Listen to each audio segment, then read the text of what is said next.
Hello friends, welcome to my YouTube channel. और आज मैं एक्सप्लेनेशन करूंगा अमेजॉन प्राइम की द बॉयज़ की सीज़न 1 के एपिसोड 7 और 8 का, यानी कि ये फर्स्ट सीज़न के फाइनल एपिसोड से। अगर आप इस चैनल पर नए हैं तो प्लीज़ इसे सब्सक्राइब कीजिए और साथ में बेल आइकॉन पर प्रेस कीजिए, जिससे मेरी अगली सभी वीडियो की नोटिफिकेशंस आपको मिल सके। अगर आपने द बॉयज़ की सीज़न 1 के अगले एपिसोड की एक्सप्लेनेशन वीडियो अभी तक नहीं देखी है तो प्लीज़ उसे पहले देख ले। मैं उसकी लिंक डिस्क्रिप्शन में दे देता हूँ और आप चाहे तो आई बटन पर क्लिक करके भी वह वीडियो देख सकते हैं। The boys season 1 English language में ही अवेलेबल है। आप उसे देखकर समझना चाहते हैं तो इस वीडियो को स्किप कीजिए, क्योंकि मैं यहाँ पर पूरी सीजन की एक्सप्लेनेशन फुल स्टोरी डिटेल के साथ स्टेप बाय स्टेप आपको बताने वाला हूँ। तो चलिए अब द बॉयज़ सीजन 1 के एपिसोड 7 पर फोकस करते हैं। 7th एपिसोड के स्टार्ट में 5 साल पहले की स्टोरी दिखाई गई है। 7 टावर में क्रिसमस पार्टी चल रही थी। उस वक्त बेका, जो कि बिली की वाइफ थी, वो कंपनी की न्यू सीनियर डिजिटल डायरेक्टर थी।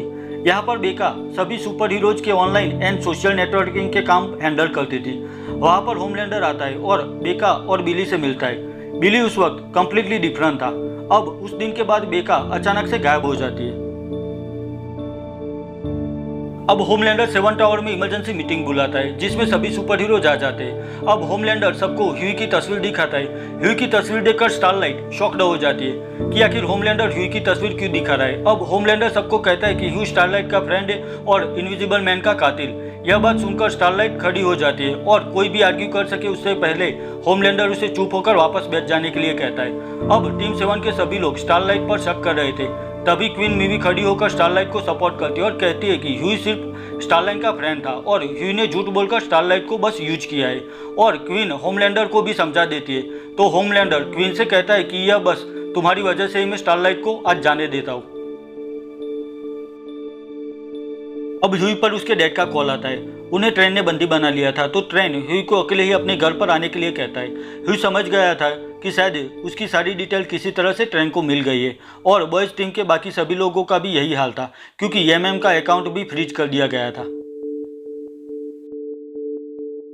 अब बिली ह्यूई पर गुस्सा करता है, क्योंकि उसे लगता था कि उसकी गर्लफ्रेंड स्टारलाइट ने ही सबको फंसा है। तभी एमएम बिली को कहता है कि स्टारलाइट मुझसे कभी नहीं मिली है, तो यह डिटेल जरूर मेजमराइजर ने 7 ग्रुप को दी होगी, क्योंकि उसके बदले में उसे रिवार्ड मिल सके। अब ह्यूई अपने घर आता है, जहां पर ट्रेन ने उसके डैड को रखा था। अब ह्यूई को ट्रेन का वीक पॉइंट पता था, तो ह्यूई ट्रेन के आगे एक डील रखता है।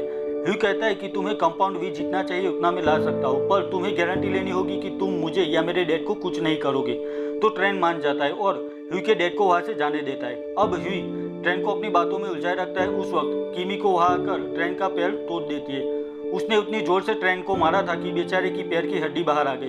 अब ट्रेन स्पीड में भाग नहीं सकता था, तो बॉयज को उससे कोई खतरा नहीं था। अब दूसरी तरफ होमलैंडर को टीम 7 के एक मेंबर द डिप के बारे में डिटेल मिलती है। डिप गर्ल्स के साथ मिसबिहेव करता था, जो टीम 7 के लिए अच्छा नहीं था। तो होमलैंडर सजा के तौर पर डिप को मी टू के आरोप खत्म ना हो जाए तब तक उसे सैन रेस्क्यू नाम की स्मॉल सिटी में भेज देता है। अब दूसरी ओर बिली उस धोखेबाज मेजमराइजर को ढूंढ लेता है। अब बिली मेजमराइजर की धुलाई करता है, तो मेजमराइजर बिली के पास को फील करता है। वो कहता है कि अगर उसे जिंदा छोड़ दो तो वो बिली की वाइफ को ढूंढने में मदद करेगा। पर बिली अब कुछ भी सुनने के लिए रेडी नहीं था और बिली मेजमराइजर को गुस्से में वहीं पर उसका सिर पटक पटक के मार डालता है। अब मेजमराइजर को मारने के बाद बिली अपनी पास्ट मेमोरीज में खो जाता है। बिली के पास एक मेल्डिन नाम की औरत आती है, जो कि CIA में थी। बिली उस वक्त अपनी वाइफ बेका के गायब हो जाने से परेशान था, तो मेल्डिन उसे एक वीडियो दिखाती है जिसमें होमलैंडर बेका को अपने साथ एक रूम में ले जाता है और उसके बाद से ही वो गायब हो जाती है। तो मेल्डिन बिली से कहती है कि तुम हमारा एक द बॉयज नाम का ग्रुप है, उसे ज्वाइन कर लो, क्योंकि इविल सुपर हीरोज को तुम अकेले नहीं हरा सकते। अब बिली बॉयज ग्रुप को ज्वाइन कर लेता है, यानी कि द बॉयज ग्रुप की मेन बॉस मेल्डिन थी। अब टीम 7 के पास द बॉयज ग्रुप की डिटेल आ जाने की वजह से उन पर खतरा बढ़ गया था, तो बिली अपनी एक्स गर्लफ्रेंड यानी कि उस डिप्यूटी डायरेक्टर से डील करता है।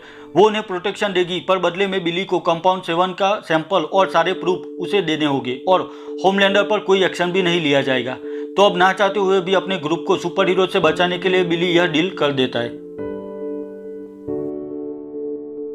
डिप्यूटी डायरेक्टर के पास इनफ प्रूफ थे, तो वो टीम 7 की बॉस मेलिन को इन्वेस्टिगेशन के लिए बुलाती है। मेलिन सभी आरोप झूठे ऐसा कहती है। तभी डिप्टी डायरेक्टर उसे कंपाउंड वी का सैंपल दिखाती है और मेलिन को कहती है कि तुम लोग सुपर हीरोज को किस तरह से बनाते हो वो सारी प्रोसेस मुझे पता है, और super heroes God gifted power के साथ नहीं पर बचपन से कंपाउंड वी ड्रग से रेडी हुए हैं। यह सभी सीक्रेट बातें सुनकर मेलिन भी डर जाती है। तभी डिप्टी डायरेक्टर को एक कॉल आती है जिसमें उसे पता चलता है कि टेररिस्ट के पास उनका एक सुपर हीरो है जो सुसाइड बॉम्ब की तरह फंस सकता था और उसे कुछ भी डैमेज नहीं होती थी। यानी कि सुपर पावर वाला टेररिस्ट यूएसए के लिए अब खतरा बन गया था।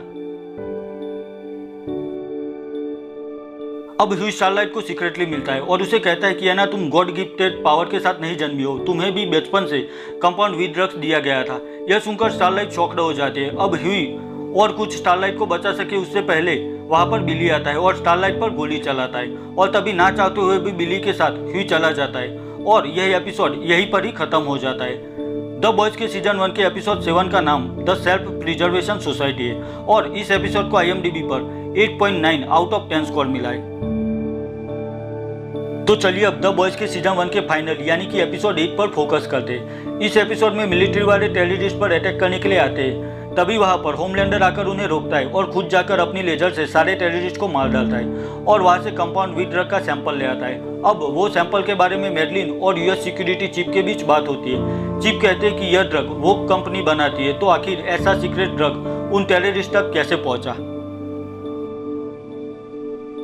इससे यह बात साबित होती है कि कंपाउंड वी को वो कंपनी के ही किसी खास इंसान ने वो ड्रग टेररिस्ट को दी थी, क्योंकि इस ड्रग की वजह से ही टेररिस्ट के पास सुपर पावर थी और उसे नॉर्मल मिलिट्री वाले नहीं हरा सकते थे, इसलिए उन्हें सुपर हीरो की जरूरत पड़ेगी। यानी कि यह सब एक सोची समझी चाल ही थी। डिप्टी डायरेक्टर बिली को फोन करके बताती है कि अब से यूएस डिफेंस फोर्स ने इनडायरेक्टली कंपाउंड वी को क्लासिफाइड कर दिया है और अब से इस ड्रग से हम लोग वो कंपनी का कुछ नहीं बिगाड़ सकते। ऊपर से होमलैंडर ने टेररिस्ट को मारकर अपनी टीम का एक पॉजिटिव व्यू बना दिया है और शायद अब से वोक के सारे super heroes US defence force में भी शामिल हो जाएंगे। यानी कि अब बॉयज ग्रुप मुसीबत में है, क्योंकि वो क्रिमिनल साबित हो गए हैं और ऊपर से डिप्टी डायरेक्टर भी उन लोगों की हेल्प नहीं कर सकती थी। अब बिली और ह्यू बॉयज ग्रुप की पुरानी बॉस मेलिन से मिलने जाते हैं। बिली मेलिन से कहता है कि हमें इस मुसीबत से सिर्फ तुम ही निकाल सकती हो। तो मेलिन कहती है कि यह सब होमलैंडर का किया हुआ है, अगर तुम लोग उसे कंट्रोल करना चाहते हो तो कुछ भी करके वोक 7 की बॉस मेलिन को कंट्रोल करो, क्योंकि होमलैंडर को बस मेलिन ही कंट्रोल कर सकती है और होमलैंडर सिर्फ मेलिन की ही सुनता है। दूसरी तरफ MM, किमिको और फ्रांसिस जहां पर थे वहां पुलिस की टीम आ जाती है और उन सबको पकड़ लेते हैं। यह बात बिली को पता चल जाती है, तो बिली ह्यू को वहां जाकर अपने बॉयज ग्रुप के मेंबर्स की हेल्प करने के लिए मना कर देता है। वो कहता है कि इस वक्त अगर हम भी वहां पर गए तो हम लोग भी पकड़े जाएंगे। अब होमलैंडर अपनी बॉस मेलिन से मिलता है और उसे कहता है कि इन टेररिस्ट ग्रुप को कंपाउंड वी ड्रग उसने ही ट्रेन के जरिए पहुंचाया था और होमलैंडर कहता है कि यह सब करने के बाद ही यूएस डिफेंस हमारे कंट्रोल में आए और हमें अपने ग्रुप में शामिल करना चाहता है। होमलैंडर खुद की तारीफ करता है और कहता है कि आखिर उस प्लेन क्रैश और यह टेररिस्ट ग्रुप को कंपाउंड वी पहुंचाने के बाद ही यह सब हो सका है। यह सुनकर मेलिन को अच्छा तो नहीं लगता, पर वो अब होमलैंडर से डरने लगी थी, तो वो बस होमलैंडर की हाँ में हाँ मिलाने लगती है। अब ह्यू खुद को अरेस्ट करवा देता है और वो भी उसी सेल में आ जाता है जहां पर MM और फ्रांसिस थे, पर उन्हें किमिको का कुछ पता नहीं था कि आखिर उसके साथ क्या हुआ होगा और वो कहाँ पर है। अब ह्यू एक पिन की मदद से फ्रांसिस और MM की हथकड़ी खोल देता है और वो तीनों सेल से बाहर निकल जाते हैं और उन्हें किमिको भी एक रूम में बंद मिलती है, तो वो सब उसे बाहर निकालने के लिए आगे बढ़ते हैं। तभी अचानक से वहां पर गार्ड आकर उन पर गोली चलाते हैं। वो लोग किमिको को बाहर निकाल लेते हैं, पर वो बेहोश थी और उन सभी को गार्ड्स घेर लेते हैं। तभी वहां पर स्टारलाइट आ जाती है और वो अपने पावर से बॉयज ग्रुप को बचा लेती है। वहां पर ट्रेन आ जाता है जो स्टारलाइट के बिहेव से नाराज था, तो स्टारलाइट और उसके बीच मुकाबला होता है। वो स्टारलाइट पर भारी पड़ रहा था और जैसे ही ट्रेन ह्यू को मारने जा रहा था तभी उसे कंपाउंड वी का ज़्यादा दूध लेने की वजह से हार्ट अटैक आ जाता है और वह नीचे गिर जाता है। अब ह्यू स्टारलाइट को ट्रेन को बचाने के लिए एम्बुलेंस बुलाने का कहकर अपने साथियों के साथ वहां से चला जाता है। मेलिन जब घर आती है तो वहां पर बिली पहले से आ चुका था और वो मेलिन को बंदी बना देता है और उसकी पूरी बॉडी पर बिली ने C-फोर्स लगा दिया था, क्योंकि बिली यहाँ पर होमलैंडर को फेस टू फेस बात करने वाला था। तो अगर होमलैंडर कुछ भी गड़बड़ करेगा तो वो मेलिन को बम से उड़ा देगा। अब वहां पर होमलैंडर मेडलिन के बच्चे को लेकर आ जाता है। मेडलिन उसे बच्चे को वापस ले जाने के लिए कहती है क्योंकि यहाँ पर खतरा था, पर होमलैंडर उसे चुपचाप बैठे रहने के लिए कहता है। होमलैंडर को कोई भी डर नहीं था क्योंकि वो सुपर हीरो था, और अगर बिली बॉम्ब का बटन दबा दे तो भी होमलैंडर को एक खरोच भी नहीं आने वाली थी। अब बिली होमलैंडर से अपनी वाइफ बेका के बारे में पूछता है और होमलैंडर को धमकी देता है कि मुझे पता है कि तुम अपनी बॉस मैडलिन को चाहते हो। अगर तुमने मेरी वाइफ बेका के बारे में नहीं बताया तो मैं मैडलिन को मार डालूंगा। इस बात से होमलैंडर को कोई फर्क नहीं पड़ता, और वहां पर होमलैंडर बिली के सामने ही अपनी लेजर से मैडलिन की दोनों आंख जला देता है और मैडलिन के सिर में 2 बड़े होल बना देता है और उसे मार डालता है। बिली फंस गया था। उसे पता था कि अगर वो होमलैंडर के हाथ लग गया तो बहुत बुरा होगा, तो वो खुद मरने के लिए बॉम्ब का बटन दबा देता है। तभी वहां पर बड़ा धमाका होता है, पर फिर भी बिली जिंदा बच जाता है और वो घास पर पड़ा था।